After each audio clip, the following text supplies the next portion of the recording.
नमस्कार मंडळी. अवधूत चिंतन श्री गुरुदेव दत्त श्री स्वामी समर्थ महाराज की जय. ओम नमो भगवते वासुदेवाय नम. ओम नमो भगवते वासुदेवाय नम. आज आपण पाहणार आहोत अधिक मास महात्म्यामधील अध्याय 20. अधिक मासामध्ये जर आपण अधिक मासाची पोथी पठन किंवा श्रवण केली तर आपल्या आयुष्यातील दुःख, दारिद्र्य, गरिबी ही दूर होत असते. तसेच अधिक मासाचे हे पुण्यफळ आपल्याला अधिक पटीने प्राप्त होत असते. त्यामुळे तुम्हाला व्हिडिओ स्किप न करता शेवटपर्यंत नक्की ऐका. श्री अधिक मास महात्मे अध्याय 20. श्री गणेशाय नमः. नमन करुणी त्या मोर्याला, गुरुपुत्र श्री विनायकाला, मागतो सहाय्य या कार्याला. अधिक मास पोथीच्या शारदेसी करुणी नमन, भक्तिभावे तिचे स्तवन, करुणी पूर्ण श्रद्धेने पदवंदना करीत असे. चरणी धरुणी सद्गुरूंचे कृपादान मागतो, त्याचे कार्य फोती लेखनाचे पूर्णत्वास जाऊ दे म्हणतो. दृढदवा राजा वाल्मिकांना करी प्रार्थना, कर जोडून करी प्रार्थना, मने माझा आत्मकल्याणा, सांगा साधना कोणती करावी रोजा. ऋषी म्हणती ते ऐक, 3 वर्षाने येता अधिक मास, पूजावा तो श्रद्धापूर्वक लोकांनी स्वहितात. या मासीचा व्रत विधी कसा असावा सांगतो. आधी एक दुर्मिळ संधी आहे पुण्य लाभाची मोठी, या मासाचा प्रारंभ होता, काय करावे ऐका आता. प्राप्त काळी उठून त्वरित ध्यान करावे श्रीहरीचे, मुख अर्जन आणि दंत धावन करोनी, मुख शुद्धी छान करावी. मग करावे प्राप्त स्नान, मंगल पवित्र पाण्याने, स्नानासाठीचा सागर सरीचा पवित्र मानल्या असता. तरी स्थल परत्वे आपण दूर जरी असतो त्यापासून, तरी आपल्या घरीच करावे स्नान. करावे स्मरण पवित्र नद्यांचे, नाव घेऊन धरावी धार मस्तकी. स्मरण मात्रे त्या तत्वाने, जलदेवता येती त्वरीने, अनेक स्नान पुण्य पाण्याने. ठाईच्या जीवन घडत असे, प्राप्त विधी मंगल स्नान करावे हे ध्येय शुद्ध आणि मनही दूत.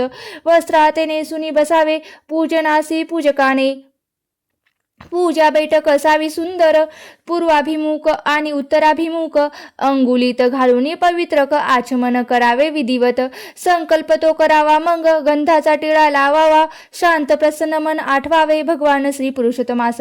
सूर्यदर्शन घेत असता गायत्री मंत्र जपावा चित्तास, स्मरावे मने सूर्य सविता. संध्या विधी करावा नेमस्त, पूजास्थ हे शुभ अर्चित.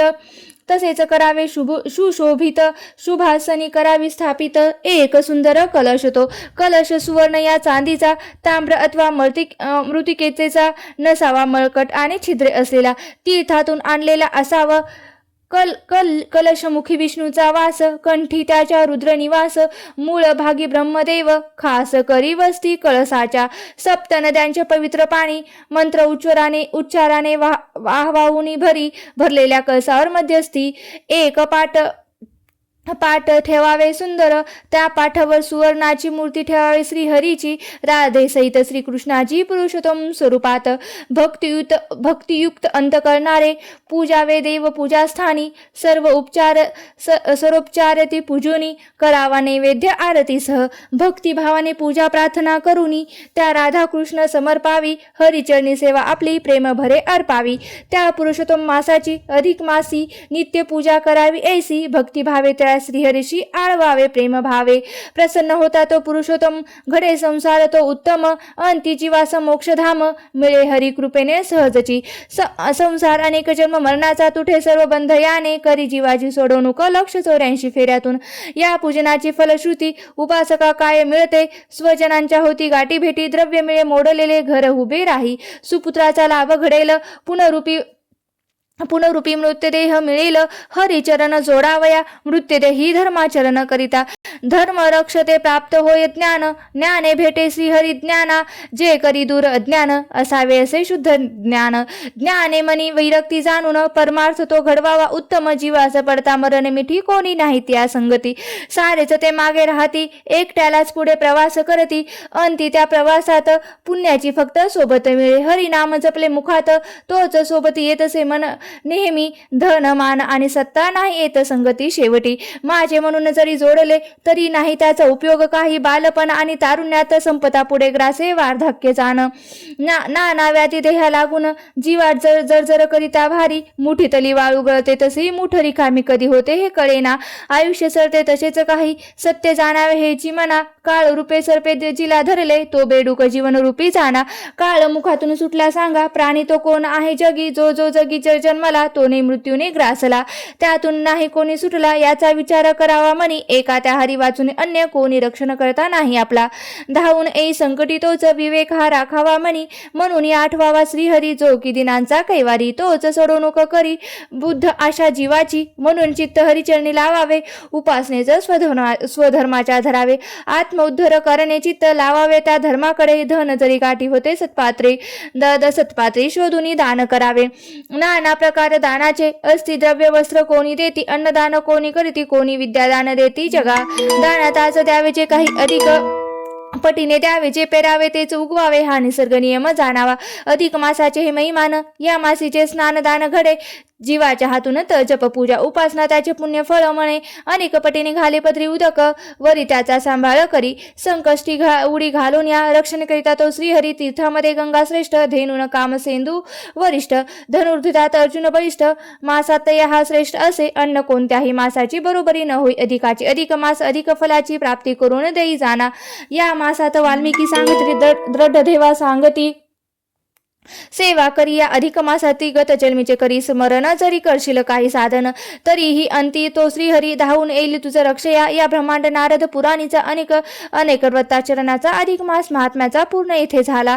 अरुण करी खास प्रार्थना स्वीकारा प्राकृत दर्शन हे 20वा अध्याय हरिचरणी प्रेम भावे समर्पितोसी. इति श्री ब्रह्मद नारद पुराणे अधिक मास महात्मे दृढधवा वाल्मिकी संवादे 20वा अध्याय समाप्त. श्रीकृष्ण चरणार्पणमस्तु. ओम नमो भगवते वासुदेवाय नमः. ओम नमो भगवते वासुदेवाय नमः. आता आपल्याला या अध्यायाचा मराठी भावार्थ जाणून घ्यायचा आहे. तत्पूर्वी तुम्हाला काय करायचं तर कमेंट बॉक्समध्ये ओम नमो भगवते वासुदेवाय नमः लिहायचं आहे. चला तर मग आपण जाणून घेऊया मराठीमध्ये या अध्यायाचा मराठी भावार्थ. श्री अधिक मास महात्मे अध्याय 20वा. बघा अधिक मासाचे अनेक व्रत आहे.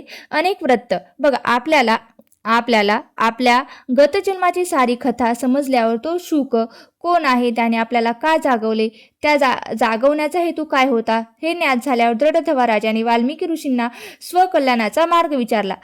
तेव्हा वाल्मिकी ऋषी म्हणाले की राजन, माणसाच्या जीवनात त्याच्या परम भाग्याने येणारे अधिक मास आणि त्या मासाचे व्रताचरण या गोष्टी त्याचे सर्वार्थाने कल्याण करणारे आहेत. तेव्हा त्या अधिक मासात नेमके काय करावे हे मी तुला सांगतो ते ऐकून घे. यालाच अनेक व्रत असे म्हणतात. या मासाचा प्रारंभ होताच व्रत करणाऱ्या व्यक्तीने पहाटे उठावे. उठल्या प्रथम थोडा श्रीहरीचे चिंतन करावे. मग प्राप्त विधी करावे. स्नान करून स्वच्छ असे कपडे घालावे, परिधान करावे. जो उपास करणार आहे त्या उपासकाने उपासनेच्या जागी येऊन बसावे. आपण जिथे बसणार आहोत ती जागा एक तर पूर्वमुखी म्हणजे पूर्वेला तोंड करून तर बसायचं आहे. नंतर नसेल तर उत्तर दिशेला एक तर तोंड करून बसायचे. प्रथम आचमनाती विधी करून गंधलेपन करावे. गंध हे गोपीचंदनाचाच असावे. श्वेतगंध हे ज्ञानाचे, रक्तगंध आणि वशकारक हे पीतकेशरी गंध हे सिद्धिकारक आहे. गंध आणि मुद्रा लावून झाल्यावर शुद्ध पवित्र अशा जागेवर त्या जागेचे शुद्धीकरण सुशोभीकरण करून तिथे एक कलश मांडावा. कलशाच्या पाण्यात सर्व पवित्र नद्यांचे हे जल भरावे आणि मंत्रपूर्वक ते आवाहित करावे आणि त्या तांब्यावर एक पात्र ठेवावे. त्या तांदळाचे आसन तयार करून त्यात श्रीकृष्णाची पुरुषोत्तम मासाची मूर्ती ठेवावी. भगवान पुरुषोत्तम हे त्या अधिक मासाचे स्वामी असल्याने त्यांचं ध्यान आव्हानापदी असावे. पूजन करावे. नैवेद्य आरती करावी. प्रार्थना करून देवाच्या नावाचा जप करावा. कृपादान मागावे. या मासात वरील प्रकारच्या नित्य पुरुषोत्तम पूजेबरोबर ज्याने आपल्या परीने यथाशक्ती दान धर्म करावा. या मासातील दानाचे पुण्य हे दान करत्यास अधिक पटीने लाभत असते. ज्यांना शक्य आहे त्यांनी उपवास करावा. विप्रांना भोजन द्यावे. दान दक्षिणा द्यावे. व्रताचरण करून अधिकाधिक पुण्यपत्री जोडावे. इथेच ब्रह्मद नारद पुराणातील अधिक मास महात्म्याचा 20वा अध्याय किंवा कथा भाग हा पूर्ण होतो. तुम्हाला जर ही जर कथा आवडली असेल, कथा आवडली असेल तर हा जर अध्याय आवडला असेल तर नक्कीच व्हिडिओला लाईक करा. चॅनलवरती नवीन असाल तर सबस्क्राईब करा आणि आपल्या मित्रपरिवारासोबत नक्की शेअर करा आणि कमेंट बॉक्समध्ये ओम नमो भगवते वासुदेवाय नमः लिहायला विसरू नका. आणि हा अध्याय कसा कसा वाटला तेही मला नक्कीच कमेंट बॉक्समध्ये सांगा. धन्यवाद. आणि व्हिडिओ शेवटपर्यंत पाहिल्याबद्दल अगदी मी तुमची मनापासून खूप खूप आभारी आहे. धन्यवाद. श्री स्वामी समर्थ. जय जय स्वामी समर्थ.